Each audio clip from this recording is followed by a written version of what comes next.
Good morning everyone, is Kushagra the foodie driver and welcome back to my channel. तो bike load हो चुकी है। गौरव भाई रेडी? कल का दिन कैसा रहा? हेक्टिक थोड़ा सा। हाँ, एंड भी नहीं कर पाए भाई ब्लॉग, मतलब बहुत हेक्टिक हो गया था। कार और बाइक दोनों को कोल्ड स्टार्ट कर लिया है। निश्चय रेडी, और यार सेम क्लोथ में हूँ अभी भी। सिर्फ निश्चय है जो नहाया, बाकी कोई नहीं नहाया। अब अब कारगिल जाके ही नहाना पड़ेगा। शॉर्ट्स में ही अभी भी ठंड है, लेकिन आज सुबह के 6 बज रहे हैं and it is around 8 degrees. Bungee up कर रहे हैं and today we will conquer the mighty Zojila pass. Zojila pass आपको पता है, अगर आप श्रीनगर से ले जा रहे हो, that is the first pass and tough crossing. तो जाते हैं। आज है ऑड डे 28 तारीख, sorry even day, I am sorry 28 तारीख, एंड इवन डेज पे सोनमर्ग से ले जाते हैं एंड ऑड डेज पे वापस। और आई थिंक 1 जून से रूल रिवोक हो रहा है। I don't know, I am not sure, but आज तो अलाउड है जाना। तो जल्दी से निकलते हैं। डल लेक के पास से होकर निकलेंगे। अनफॉर्चुनेटली श्रीनगर नहीं जा पाए, बट कोई नहीं, अभी घूम नहीं पाए तो डल लेक तो देख ही लेंगे, जो कि ऑब्वियसली आइकॉनिक है श्रीनगर में। And let's hit the road now. गर फिरदोस बार रुहे ज़मी अस्त, हमी अस्तो हमी अस्तो हमी अस्त। अगर इस धरती पे कहीं जन्नत है तो यही है, यही है, यही है। कवि आमिर खुसरो ने यह कहा था कश्मीर के लिए, और क्या खूब कहा था।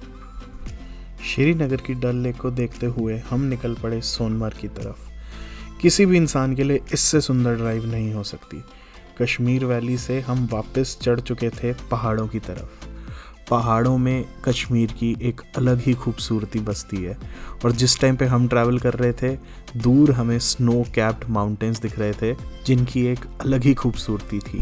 तो हम सोनमर्ग तो पहुंच गए हैं, और इन्होंने ये नई रोड खोली है जो कि सोनमर्ग से पैरेलल चलती है। NH1 जो पुराना वाला था उसके पैरेलल है। राइट में सोनमर्ग है, लेकिन हम सोनमर्ग बाईपास करके सीधा जोजिला की तरफ बढ़ेंगे, और पीछे सोनमर्ग का जो टोल टैक्स था वो लेते हैं।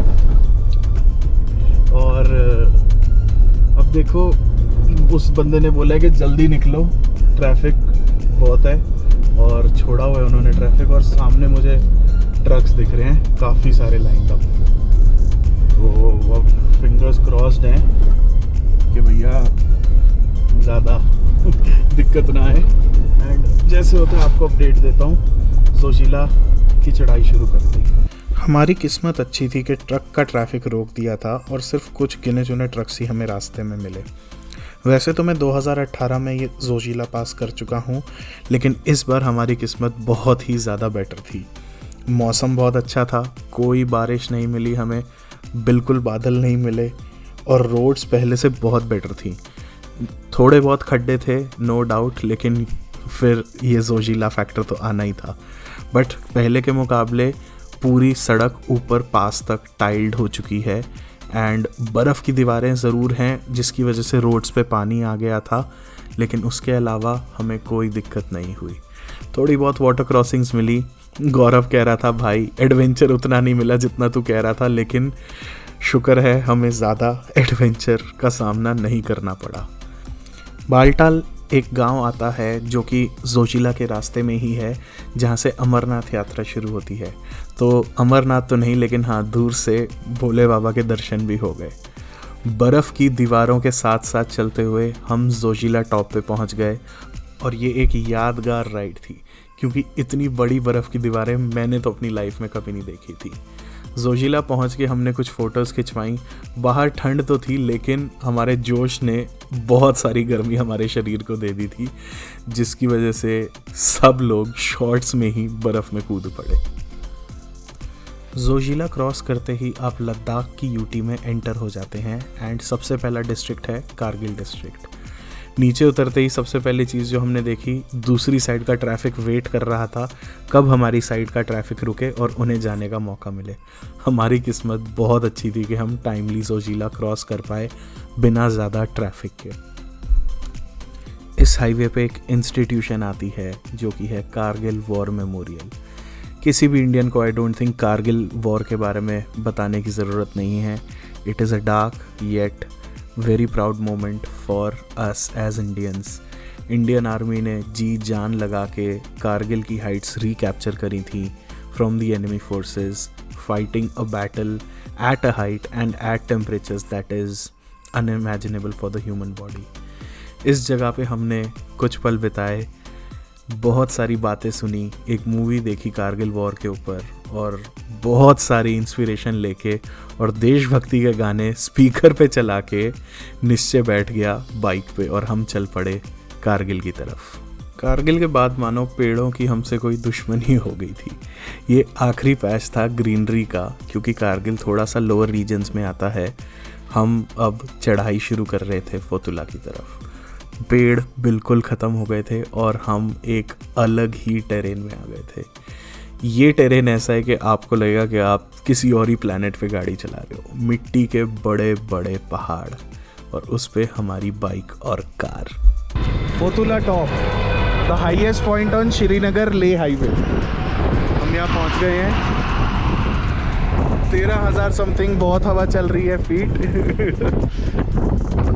मज़ा आया भाई. बाइक कैसा परफॉर्म कर रही है? बाइक कैसा परफॉर्म कर रही है? हवा बहुत तेज़ है यहाँ पे. लद्दाख की ड्राइव का यही मज़ा है. कभी तो आप पहाड़ों में चला रहे होगे पासेस क्लाइंब करने के लिए कर्वी रोड्स पे, और कभी आपको कई किलोमीटर लंबे स्ट्रेट पैचेस मिलेंगे. ये उनमें से एक ही पैच था एंड इसकी ड्राइव का एक अलग ही मज़ा था. तो ले से जस्ट पहले आता है शाम वैली करके एक एरिया जो कि एक टूरिस्ट हॉटस्पॉट है. उसमें से कुछ जगह ज़रूर देखने लायक हैं, लेकिन कुछ जगह आप स्किप कर सकते हैं. शाम वैली में आप कॉफ्लुएंस ऑफ इंडस रिवर देख सकते हैं, जहाँ पे दो नदियाँ मिल रही हैं. मैग्नेटिक हिल, जो कि मैं बिल्कुल रेकमेंड नहीं करूँगा क्योंकि I think it's a scam place. कुछ नहीं है वहाँ पे, बस आप गाड़ी खड़ी करें तो गाड़ी ढलान की तरफ ही जाती है, बट एक इल्यूजन क्रिएट होती है कि आप गाड़ी स्लोप पे चढ़ रही है.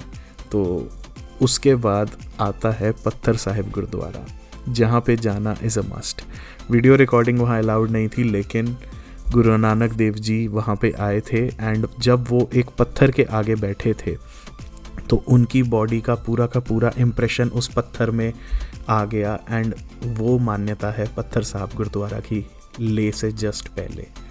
पत्थर साहब के दर्शन करे और हम पहुँचे रात को ले सिटी में. इससे बढ़िया एंट्री नहीं हो सकती थी और हमने कुछ नहीं करा, बस अपना हॉस्टल रूम लिया और हॉस्टल में आते ही हम गए उनके रूफटॉप कैफ़े पे. हॉस्टल के बारे में और उनके खाने के बारे में आपको पता चलेगा अगले व्लॉग में. So like and subscribe this video and wait for the next vlog of ले.